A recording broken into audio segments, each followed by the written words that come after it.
ओम नमः शिवाय। शिव जलंधर युद्ध। अब रौद्र रूप महाप्रभु शंकर जी नंदी पर चढ़कर उस युद्ध भूमि में आए। भीषण रूपधारी रुद्र को देखकर दैत्य लोग भागने लगे। तब हजारों बाणों की वर्षा करता हुआ जलंधर शंकर जी की ओर दौड़ा। उसके वीरगण भी शंकर जी की ओर दौड़े। उसके बाण जाल को शंकर जी ने काट दिया।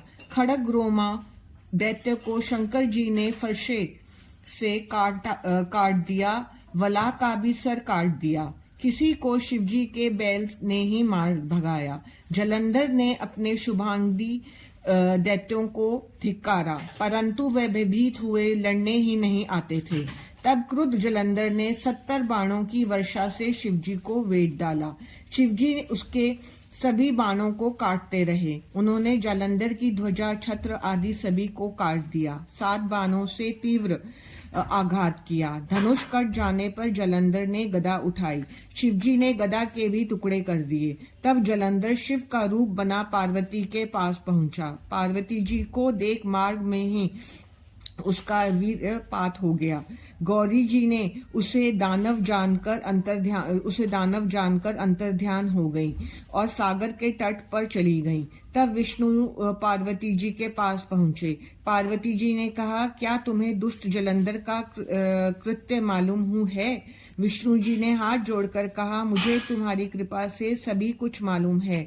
फिर पार्वती जी ने विष्णु जी से कहा, उस दैत्य ने जो मार्ग खोला है उसका अनुसरण कर तुम उसकी पत्नी का पतिव्रत नष्ट करो। यह दैत्य भी तभी मरेगा।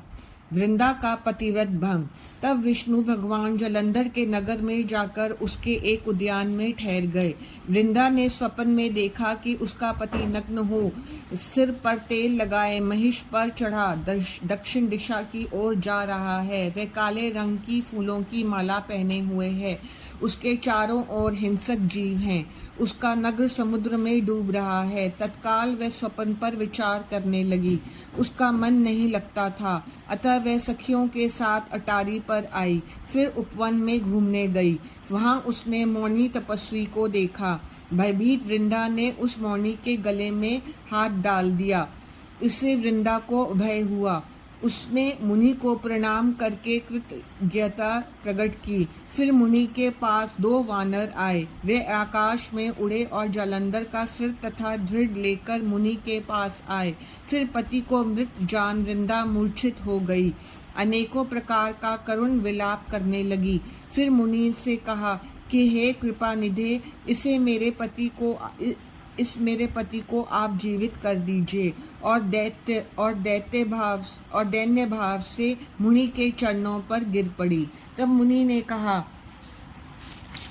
कि शिव के द्वारा मृत जलंधर जीवित होना कठिन है, परंतु शरणागत की रक्षा करना ही सनातन धर्म है। अतः मैं इसे जीवित कर देता हूँ। यह जीवित हो गया। ये सब विष्णु की माया थी। जलंधर को जीवित देख वृंदा बड़ी हर्षित हुई। उसने उठकर वृंदा का आलिंगन तथा चुंबन किया। फिर वह सूरत तथा संभोग से उसे विष्णु जानकर कहने लगी, हे पराई स्त्री से रमण करने वाले विष्णु, तुम्हारे शील को भारी धिक्कार है। मैंने तुम्हें जान लिया। तुम मायावी हो। तुमने जो मुझे 2 राक्षस दिखाए वे कभी तुम्हारी स्त्री को हर लेंगे। ये सर्वेश्वर मुनि तुम्हारा साथी होगा। तुम्हारी बंदर सहायता करेंगे। तुम महान दुखी होगे। ऐसा कहकर वह अग्नि में प्रवेश हो गई। उसका तेज पार्वती जी में प्रवेश कर गया। जलंधर का वध। उधर जब गिरिजा अदृश्य हो गई, जो शंकर भगवान चैतन्य होकर भारी क्रोध करने लगे। जलंधर शंकर जी के बाणों को काटने लगा, परंतु जब शंकर के बाण नहीं कटे तो उसने माया की पार्वती बनाकर अपने रथ के पहियों से बांध ली। तब अपनी प्रिया का ऐसा कष्ट जानकर भगवान शंकर प्राकृतिक जनों की तरह व्याकुल हो गए। उन्होंने तेजस्वी भयंकर रौद्र रूप धारण किया। उसके रौद्र रूप को देखकर कोई भी दैत्य उनके सामने खड़ा नहीं हो सका, यहाँ तक कि शुम्भ निशुम्भ भी समर्थ नहीं हुए। तब उन्होंने धिक्कारते हुए शिव से कहा कि तुम दोनों बड़े दुष्ट हो, तुमने मेरा बड़ा अपराध किया है।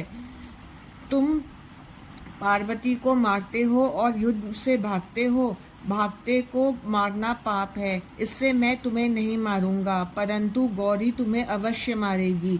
तब ऐसा सुनकर जलंधर क्रोध से जल भून गया। उसने शिवजी पर घोर बाणों की वर्षा की। तब शिवजी ने अपने चरण अंगुष्ठ से बनाए हुए सुदर्शन चक्र से उसका सिर काट दिया। एक घोर आवाज के साथ उसका सिर पृथ्वी पर गिरा। अंजन के पहाड़ के समान उसके शरीर के 2 टुकड़े हो गए। उसके रुधिर से संग्राम भूमि रंग गई। शिवजी की आज्ञा से उसके रक्त तथा मांस से रौरव नरक में एक कुंड बन गया। इस प्रकार उस जालंधर को मरा देख सभी देवता, गंधर्व, सर्प आदि प्रसन्न हुए। विष्णु, मोहनाथ, धात्री, मालती और तुलसी का आविर्भाव। जब देवता स्तुति करके मौन हो गए, तब शंकर जी ने प्रसन्न होकर कहा, हे देवताओं, ये जलंधर तो मेरा ही अंश था, यह तो मेरी ही सांसारिक लीला थी। तब सभी ने प्रसन्न हो शिव जी से कहा, वह चरित्र भी भगवान से कहा कि जिस प्रकार उन्होंने वृंदा को मोहित किया था और वह अग्नि में प्रवेश कर परम गति को प्राप्त हुई। देवों ने ये भी बताया कि विष्णु जी तभी से वृंदा की सुंदरता पर मोहित हैं और शरीर में उसकी राख लपेटे हुए घूमते रहते हैं।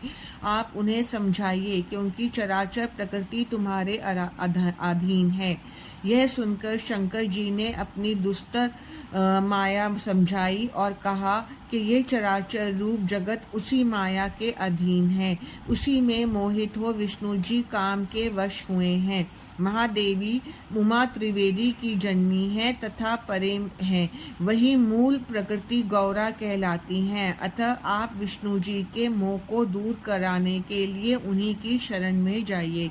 तब सभी देव भगवती उमा के पास गए। उनके पास पहुंचकर प्रार्थना करने पर आकाशवाणी हुई कि मैं ही तीनों लोकों से पृथक होकर सर्वत्र स्थित हूँ। सतयुग से गौरा, रजोगुण से लक्ष्मी तथा तमोगुण से ज्योति स्वरूपा हूँ। अतः सभी लोग उन मेरी शक्तियों के पास ही जाओ, वे तुम्हारे मनोरथों को पूर्ण करेंगी। तभी सब देवता गौरी, लक्ष्मी और सरस्वती को प्रणाम करने के लिए गए। सभी ने भक्ति पूर्वक उनकी प्रार्थना की। 3 देवियां प्रकट होकर उन्हें कुछ बीज देकर कहने लगी, तुम इसे लेकर सब कुछ प्राप्त करोगे।